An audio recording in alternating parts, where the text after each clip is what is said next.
और एक रवा भगत की कथा हमारे उज्जैनी में आती है, महाकाल राजा की रवा भगत की कथा। रवा भगत, एक रवा भगत की कथा आती है जो चंबल नदी के पार रहता था।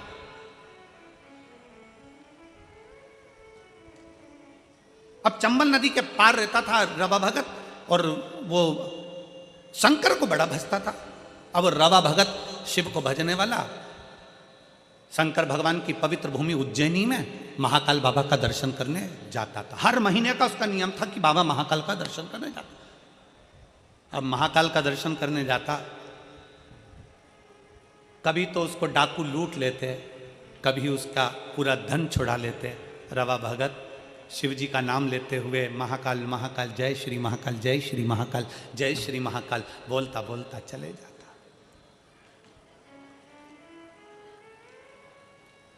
कई साल निकलते चले गए, कई साल। उज्जैनी जाए, अवंतिका जाए, छिपरा नहाए, महाकाल का जल चढ़ाए और महाकाल का दर्शन करे। अब तो महाकाल मंदिर में प्रवेश ज्यादा नहीं होता, पर पूर्व की कथा है जब तो महाकाल मंदिर में महाकालेश्वर और भक्त, इसके सिवा कौन जाते, लोग जल चढ़ाते और अपने घर चले जाते। छिपरा बिल्कुल महाकाल मंदिर के पीछे बहती थी। अभी अभी छिपरा तो महाकाल मंदिर से दूर हो गई, पर छिपरा महारानी महाकाल मंदिर की दीवार और छिपरा महारानी का बहना एक साथ था, इतनी नजदीक से बहती थी। रवा भगत महाकाल बाबा को जल चढ़ाए, छिपरा जी का जल भरे और महाकाल राजा को चढ़ा दे और चल दे। कई साल निकल गए, कई साल। अब एक बार रवा भगत उज्जैनी नहीं पहुंचा, अवंतिका नहीं पहुंचा, अवंतिका नहीं पहुंचा। एक महीना पूर्ण हो गया, अवंतिका नहीं आया। ध्यान, रवा भगत नहीं आया। 2 महीना हो गया, रवा भगत नहीं आया। 3 महीना हो गया, रवा भगत नहीं आया। अब तो भोलेनाथ को बेचैनी होने लगी और शंकर भगवान माता पार्वती से कहे, मां जगत जननी से, पार्वती से, उज्जैन कौन कौन गया है? सब गए हो? रखो। शंकर जी के मंदिर में पार्वती जी हमेशा बैठी रहती है। उज्जैन महाकाल के मंदिर में पार्वती जी बैठी नहीं है, खड़ी हुई है। करें दर्शन आप लोगों ने? जम के तो बोलो, करें ना? पार्वती जी खड़ी। शिव बोले रवा भगत के लिए, पार्वती हर महीने मेरा भगत आता था, रवा भगत आ नहीं रहा। चंबल के पार रहता है, हो सकता है कहीं डाकुओं ने उसको कुछ त्राण दे दिया हो, तुम जाओ देखो क्या। पार्वती जी दौड़कर रवा भगत के यहाँ पहुंची और रवा भगत के यहाँ एक बूढ़ी का रूप रखकर उन्होंने क्या देखा कि रवा भगत के यहाँ तो खाने के बिलाले पड़ रहा है, खाने के लिए। क्यों? रहा नहीं गया। हाथ जोड़कर माता पार्वती जी ने रवा भगत से कहा, भगत जी, ओ भगत जी, पूरे नगरी में कोई दयालु दयार नहीं है, पूरी नगरी में कोई दानी नहीं है, मुझे भूख लगी है, तुम्हारे यहाँ रख लोगे? मेरा कोई है नहीं, मुझ बूढ़ी को तुम कृपा कर दीजिए, अपने रख ली। रवा भगत ने कहा, माता जी आप मेरे यहाँ रहो, मना नहीं है, पर दिक्कत केवल इतनी सी है, मैं थोड़ा सा भी जोड़ कर रखता हूँ, डाकू आक्रमण करते हैं और मेरा पूरा गांव छोड़कर मेरे घर में आक्रमण कर कर मेरा खाने तक का अनाज ले जाते हैं। मेरी पत्नी भी भूखी, मैं भी भूखा, मेरे बच्चे भूखे, तुम क्या करोगे? क्या खाओगी तुम? क्या खाओगे? पार्वती जी ने कहा, मुझे यहां रहने दो, मुझे भी तो देखना है कि क्या हो रहा है।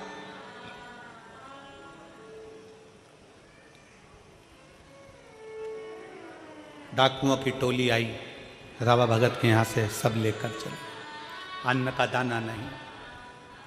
थोड़े दिन होता फिर डाकुओं की टोली आती, रवा भगत के यहाँ से फिर लेकर चली जाती।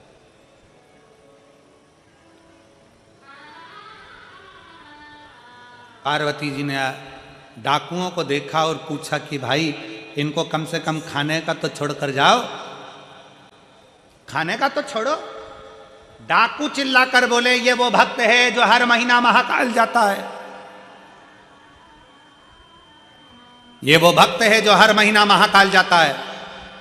हमें देखना है कि महाकाल कब आकर इसको खिलाता है, हमें देखना है महाकाल कब आकर इसको खिलाता है, हमें देखना। पार्वती जी मुस्कुराई, कहा अब तुम भी देखो कि महाकाल कब आकर खिलाता है। डमरू बजाता बजाता एक जोगीड़ा डमरू की नाद करते करते बजाता बजाता आ गया। पार्वती मुस्कुराकर बाहर निकलकर उस डमरू बजाने वाले जोगीड़ा का स्वागत करी। मेरे नाथ आ गए। जो आए, डाकू आए, सामान उठाए, वही सामान 4 गुना फिर बढ़ता जा। डाकू बाहर निकले, फिर सामान बढ़ता चले जा। डाकू फिर लेकर सामान निकले, फिर बढ़ता चले जा। बाहर इतना सामान इकट्ठा हो गया कि डाकू उठाने वाले कम पड़ गए, पर सामान कम ना हुआ। आखिरी में डाकुओं ने चरण पकड़ लिए कि महाकाल आकर खिलाकर भी जाता है, महाकाल आता है खिलाकर भी जाता है। अकाल मृत्यु वो मरे जो काम करे चंडाल का, काल उसका क्या बिगाड़े जो भक्त हो महाकाल का। मेरा महाकाल जो नियम बनाता है कि मैं कुबेरेश्वर धाम आऊंगा, मैं उज्जैनी जाऊंगा, मैं काशी विश्वनाथ दर्शन करने के लिए जाऊंगा, मैं महाकाल के दरवाजे पर जाऊंगा, जो नियम बनाता है 1, 2 महीना, 4 महीना, 6 महीना, 5 महीना नियम तुम बनाते हो, बाकी के नियम मेरा महादेव निभाता है। अभी कथा में कहा था, शंकर को जल चढ़ाने वाला अगर 6 महीना 1 साल बाद भूल भी जाए, पर शंकर नहीं भूलते, शंकर तो उसको पकड़कर रखते हैं, शिव उसको पकड़कर रखते हैं।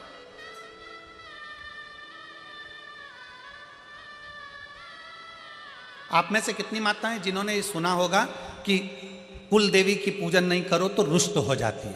बोलो सुना कि नहीं सुना? अरे जम के तो बोलो। वो देवता की पूजन मत करो तो वो रुष्ट हो जाते हैं। बोलो सुना कि नहीं सुना? अरे जम के तो बोलो सुना। अगर उनको प्रणाम नहीं करोगे तो रुष्ट हो जाते हैं। बोलो सही है। दिवाली पे सास को प्रणाम नहीं करो तो वो भी रूठ जाती है। बोलो सही है कि गलत है? अरे जम के बोलो जरा, ठीक है। करवा चौथ पर पति की पूजन नहीं करो तो वो रूठ जाता है। बोलो सही है कि गलत है? भाई दूज पर बहन भाई को राखी ना बांधे तो भाई रूठ जाता है। भाई दूज पर बहन भाई को तिलक ना करे तो भाई रूठ जाता है। बोलो बोलो सही है कि गलत है? संसार में सब रूठते हैं, पर शिव महापुराण की विद्येश्वर संहिता कहती है, जो एक बार शंकर को जल चढ़ा देता है, शंकर उससे कभी नहीं रूठते हैं। शिव उसके गले लगते हैं, शिव गले लगते हैं। भगवान 33 कोटि देवी देवता अगर तुम्हारे घर में बैठे हैं, तुम्हारे घर में भगवान बैठे हुए हैं, सारे देवताओं को कुछ ना कुछ देना पड़ेगा। शंकर का शिवलिंग तुम्हारे घर के अंदर है। तुम अगर बाहर 1 महीना, 4 महीना, 6 महीने के लिए चले भी गई हो तो चले जाओ। घर में अगर शंकर का शिवलिंग है, तुम सोचोगे उस पर जल नहीं चढ़ा तो पाप करेंगे। अगर मैंने पानी नहीं चढ़ाया तो शंकर जी श्राप देंगे। मैंने शंकर जी को अगर फूल नहीं चढ़ाया, शंकर जी क्रोध करेंगे। मैंने शंकर जी को बेलपत्री नहीं चढ़ाई तो वो गुस्सा करेंगे। नहीं, शिव महापुराण की कथा कहती है, तुम्हारे घर के अंदर अगर शंकर का शिवलिंग है, तुम कहीं पर भी चले गए, 6 महीना, 4 महीना, 15 दिन, 20 दिन, 1 महीना, कहीं पर भी चले गए, शंकर का शिवलिंग है तो 1 बेलपत्री चढ़ाकर, 1 चावल का दाना चढ़ाकर तुम्हारी मर्जी पड़े जहां चले जाओ। और 6 महीने क्या, 12 साल बाद भी अगर तुम वापिस आओगे तो शंकर कभी तुम्हें पाप नहीं देगा, कभी श्राप नहीं देगा। शंकर शंकर ही रहेगा, शिव शिव ही रहेगा। कुल देवी की पूजन मत करो, कुल देवी रूठ गई। इन देवी की पूजन मत करो, वो देवी रूठ गई। उन देवता की पूजन मत करो, वो देवता रूठ गए। उनका वर्णन मत करो, वो रूठ गए। सास को प्रणाम नहीं करा, सास रूठ गई। बहू की शादी की सालगिरह थी, सास ने विश नहीं करा तो बहू रूठ गई। हमारी मम्मी ने हमको विश नहीं करा। अब मम्मी भी सोचे दिन भर तो विष घोलती है, क्या विष करूं तुझको, करूं तो करूं क्या ना। शिव शिव है, मेरा महाकाल राजा मेरा महाकाल है। भाई शिव महापुराण की कथा कहती है, शंकर का संवाद कहता है, शिव तत्व कहता है, शिव पुराण कहती है, दुनिया रूठ जाए, दुनिया रूठ जाए पर मेरा महाकाल कभी नहीं रूठता। दुनिया भटक जाए पर मेरा महाकाल अपने भक्त को भटकने नहीं देता। वो संभाल लेता है और अपने हृदय से लगा लेता है। वो संभाल लेता है, अपने हृदय से लगा लेता है। वो शिव है, शिव ओघड़ दानी है, वो शंकर है।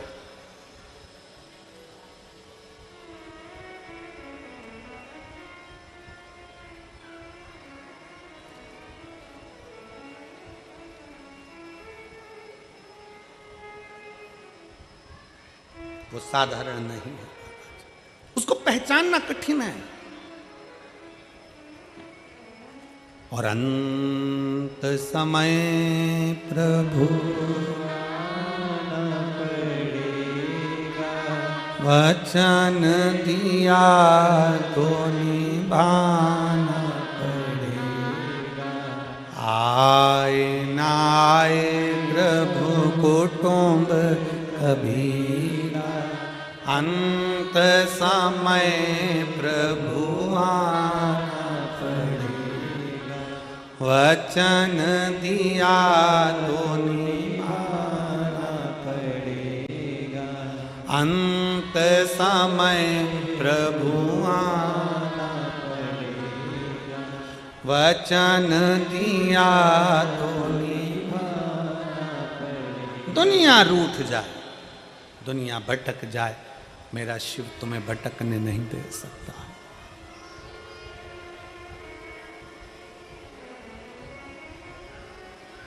भटकने नहीं दे सकता। विश्वास, भरोसा, श्रद्धा हमें शिव के करीब में लेकर जाती है, शंकर के पास।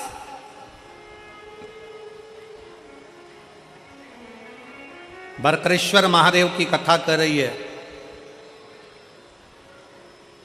बरकरेश्वर महादेव का चरित्र कर रहा है। बकरी को नहीं मालूम कि तीर्थ है, बकरी को नहीं मालूम कि यह तीर्थ है। बकरी तो भटकती भटकती आ गई और महिसागर संगम के तट पर पौधे लगे थे फूल पत्ती के। बकरी प्यासी भी थी और भूखी भी थी। भूखी भी है, प्यासी।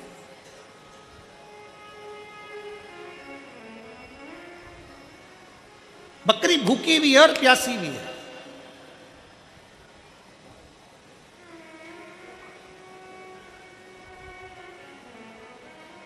भूख तड़फा रही थी बकरी, प्यास तड़फा रही थी बकरी। दौड़ती दौड़ती बकरी आई और बकरी दौड़ती दौड़ती आकर उसने देखा कि यहाँ बहुत सारे पौधे लगे हुए हैं। उन पौधों में पुष्प भी लगे हैं, पत्तियां भी लगी हैं, मैं खा लेती। बकरी पत्तियां तोड़कर खा रही थी, पत्तियां तोड़कर खा रही। बकरी को अंदाजा नहीं था कि पास में ही कुछ पौधे ऐसे कांटेदार लगे हुए थे जिसकी पत्तियां तलवार का काम करती थी, जिसकी पत्तियां तलवार का काम करती थी। बकरी को यह अंदाजा नहीं है।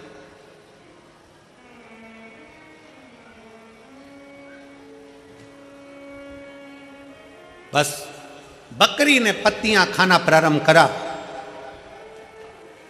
बकरी ने पत्तियां खाना प्रारंभ करा और खाते खाते उसका ध्यान नहीं गया, क्योंकि व्यक्ति अपने कार्य में इतना डूब जाता है कि उसको अन्य कार्य का स्मरण नहीं हो पाता।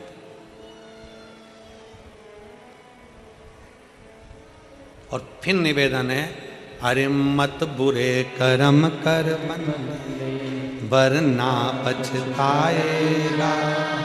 भगवान की आंखों से तू बच नहीं पाएगा, तू बच नहीं पाएगा। अरे ओ अज्ञानी मत करना दानी, अरे ओ अज्ञानी मत करना दानी।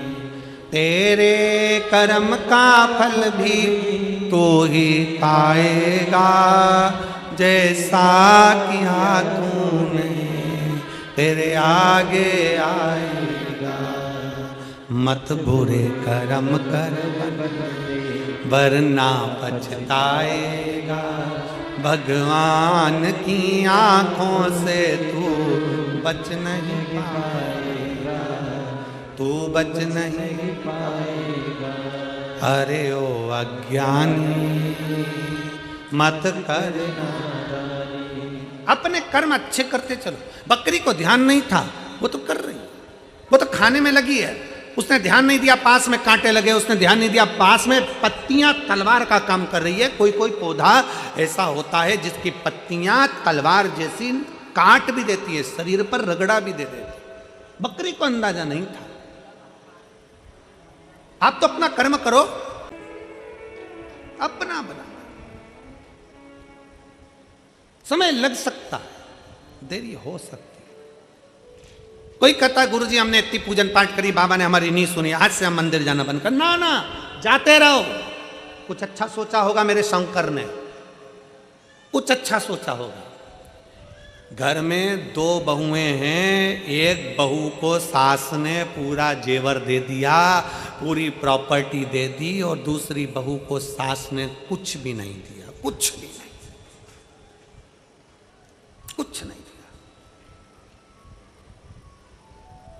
और जिसने जेवर लिया, जिसने प्रॉपर्टी ली, उसने निकाल दिया सास को, सास पहुंच गई फिर उसके पास जिसको कुछ नहीं दिया।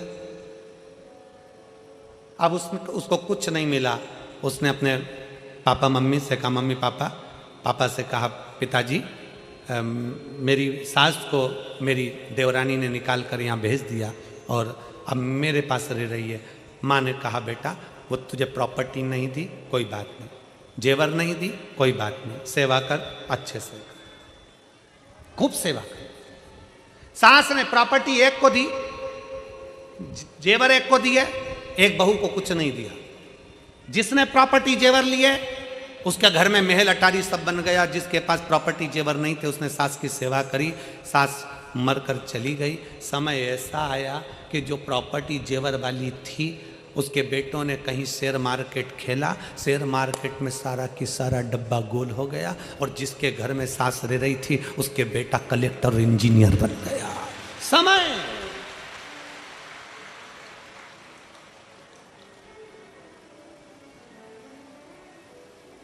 तुम्हारी नहीं सुनी ना बाबा भोलेनाथ जी ने। बाबा मैंने इतना अभिषेक करा, पूजन करा, अर्चना करी, शंकर जी ने मेरी नहीं सुनी। मैंने शंकर जी से कहा था बस एक काम कर दो, ये काम कर दो, शिव ने नहीं सुनी। अरे कुछ अच्छा सोचा होगा, मेरे बाबा कम नहीं देते, मेरा बाबा थोड़ा रुक कर देगा, अच्छा देगा और बड़ी प्रबलता से देगा। आपकी भक्ति कम नहीं होना चाहिए, आपका विश्वास कम नहीं होना चाहिए, आपका भरोसा कम नहीं होना चाहिए, आपकी दृढ़ता कम नहीं होना चाहिए।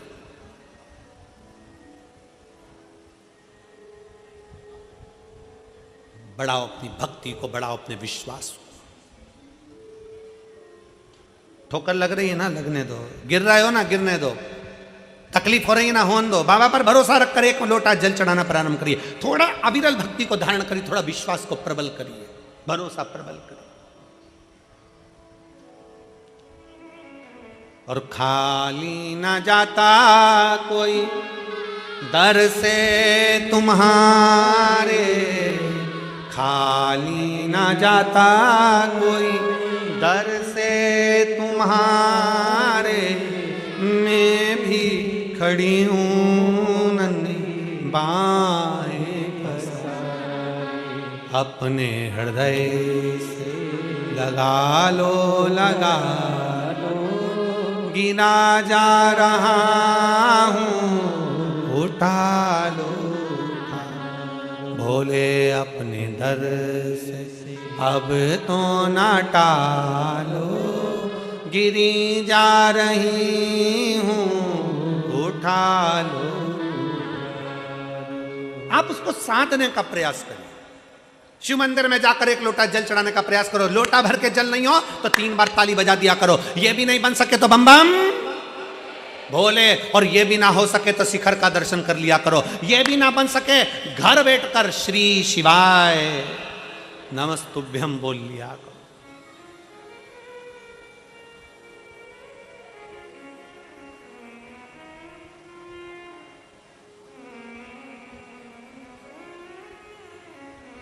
दो दिन से एक आइसर गाड़ी आती है, उसमें पानी की बोतल रखी होती है, और पानी की बोतल की वो गाड़ी आकर जगह जगह पर बोरियां और पानी का बोतल उतार लेता है, और सब लोग फिर वो पानी बांटना चालू कर देते। 2 दिन से लगातार हो रहा है। तो समिति के जो सदस्य होते हैं इस चीज़ पर बड़ा ध्यान देते हैं, समिति के सदस्य बड़ा ध्यान देते हैं, बिटले सेवा समिति। इतने में पूछा गाड़ी वाले से, भैया ये तुम पानी की बोतल लाते हो, इतनी सारी यहाँ बांटते हो, ऐसी ही पानी की बोतल तुमने हापुड़ में भी बांटी थी, क्यों? कहाँ के रहने वाले हो? उसने कहा हम नोएडा से आए हैं और पानी बांट रहे। पूछा कि ये पानी क्यों? तो कहा सब्जी का ठेला लगाता था, और सब्जी का ठेला लगाते लगाते मेरी पत्नी ने मुझसे कह दिया था कि नोएडा में कथा चल रही है, एक बार अपन चल के सुनते हैं। सब्जी का ठेला एक दिन बंद करा, क्योंकि एक दिन भी सब्जी का ठेला बंद करते हैं तो घाटा लग जाता है, क्योंकि सब्जी तो सब्जी है, अगर नहीं बिकती है दूसरे दिन तो फिर वो बेकार हो जाती है और पूरा लॉस हो जाता है। पर एक दिन ठेला बंद करा, नोएडा कथा सुनी, बाबा से बस प्रार्थना करी, बाबा तू ऐसा दे देना कि मैं भी दोनों हाथों से लुटाता रहूं। और 3 महीने बाद एक मेरा मित्र मिला, और वो मित्र ने कहा क्या मेरे साथ पार्टनरी में काम करेगा? इसने कहा मेरे पास पैसा नहीं है। तो कहा पैसा मैं लगाऊंगा, तू व्यवस्था देखना, और एक कंपनी चालू करते हैं। और मित्र ने साथ मिलकर कंपनी चालू करी, आधा हकदार मुझे बनाया, आधा हकदार उसको बनाया। आज बाबा ने इतना दे दिया कि मैं पानी भर भर कर भी पिलाऊं तो कम ना पड़े। इतना शिव कृपा कर, इतना करुणा करने वाला। क्यों ये मेरी जीजियां, क्यों मेरे जीजा पानी बिस्कुट घर से रोटी बना कर ले आते हैं, पोहा बना कर ले आते हैं, जहां बैठते हैं वहां 5 लोगों को 10 लोगों को अपने पास में बैठे हुए को दोने में भर भर कर खिला देते हैं। खिचड़ी बनाकर डब्बे में लेकर आती हैं माताएं, साथ में अपने बैग में थोड़ी सी टॉफी डाल लेती हैं। क्यों? उसका फल मेरा शंकर देता, अच्छी जगह का फल देता। कितना वर्णन किया गया महाराज। एक कसाई गाय को लेकर जा रहा है, कसाई गाय को लेकर जा रहा था, निकलते निकलते कसाई थक गया, गाय को खींच रहा था, कसाई गाय को खींच खींच कर ले जा रहा है, कसाई थक गया, थक कर देखा कि कहाँ जाऊं, गाय को बांध दिया पेड़ से, सामने धर्मशाला थी, उस धर्मशाला में कसाई चले गया। धर्मशाला में कसाई बैठा, रात्रि को बैठकर भूख लगी, भंडारा चल रहा था, उसमें से भोजन कर लिया, भोजन करा, रात को सोया। दूसरे दिन कसाई गाय को लेकर फिर चल दिया। गाय को लेकर जब कसाई गया, गाय कटी, तो जो कसाई जिस धर्मशाला में ठहरा था, जो कसाई जिस भोजन को करा था, जिसका भोजन था और जिसकी धर्मशाला थी, उस कसाई ने जिस गाय को काटा था उसका आधा हिस्सा उस धर्मशाला के मालिक को भी गया, उस भंडारे वाले को भी गया। आश्चर्य में पड़ गया। धर्मशाला का मालिक जब ऊपर गया तो भगवान से कहता है मैंने तो धर्मशाला बनवाई थी, मुझे नरक क्यों डाल रहे हो? दूसरा बोला मैंने भंडारा करा था, मुझे नरक क्यों डाल रहे हो? इतने में यमराज ने कहा, धर्मराज ने न्याय देकर कहा कि वो कसाई गाय लेकर जा रहा था, उसने तेरी दी हुई धर्मशाला में विश्राम करा। शिव पुराण कहती है अगर दान करना है, किसी को अन्न का दान कराना है, पानी पिलाना है, तो इतने भक्त जब एक साथ भगवान का भजन कर रहे हैं, दान करने का स्थान होता है कि कहाँ करो।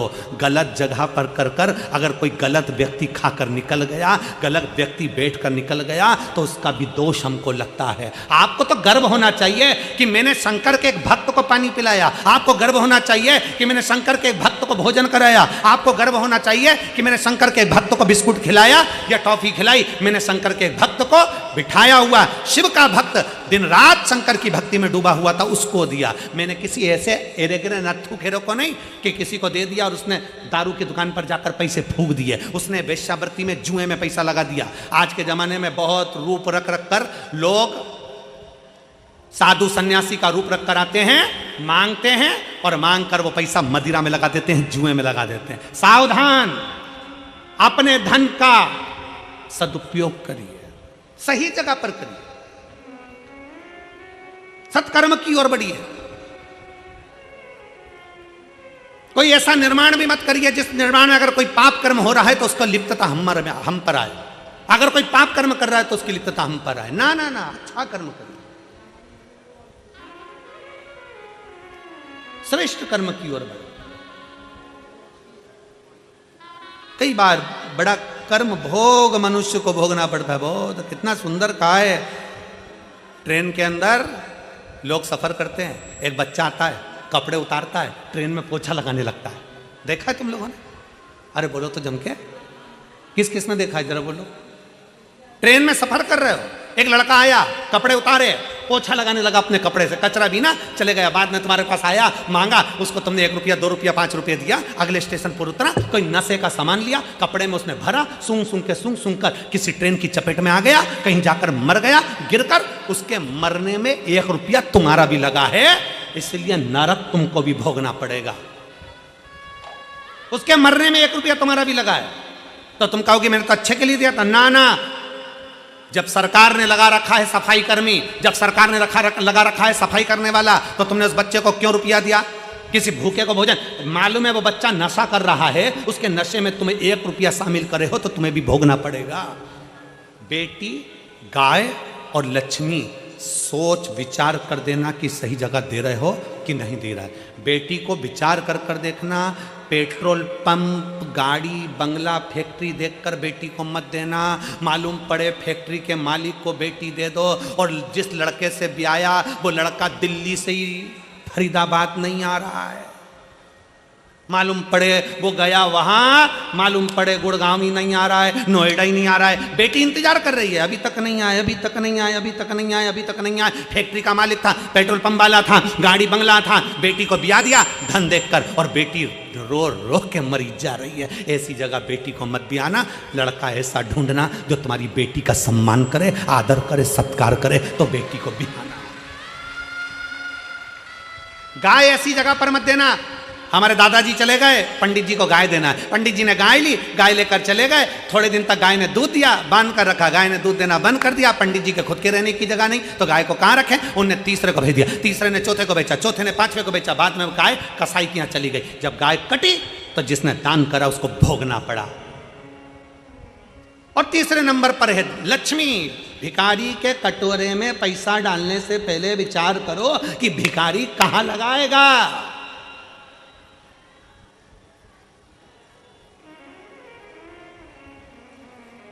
कहां लगाएगा?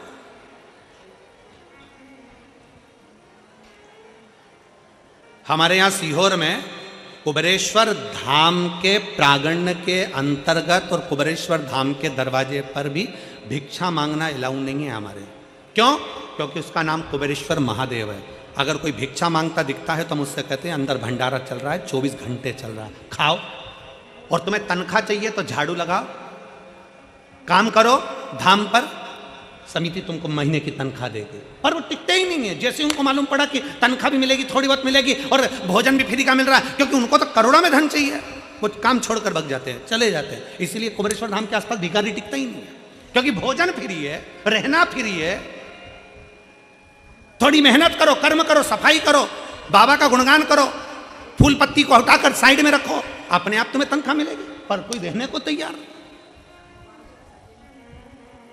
अपने धन का सदुपयोग करो, अपनी बेटी को सही जगह दो, अपनी लक्ष्मी को सही जगह दो और गौ माता को सही जगह दो।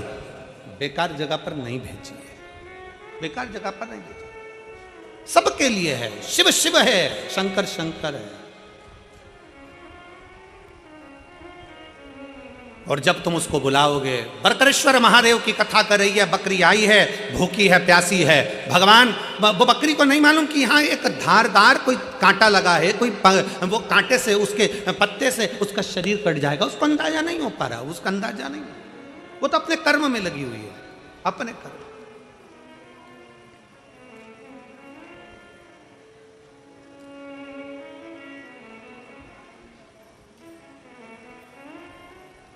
चित्त हट, पर वो भी साधारण नहीं है, देने में पीछे हटता नहीं है, देने में पीछे हटता नहीं।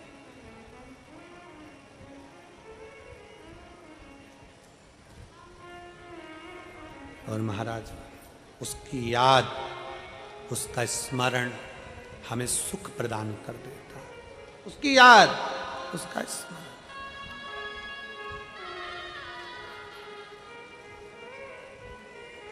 महाराज, अरे डमरू वाले आजा तेरी याद सताए, मेरा ये भरोसा कहीं टूट न जाए। ओ डमरू वाले आजा तेरी याद सताए, मेरा ये भरोसा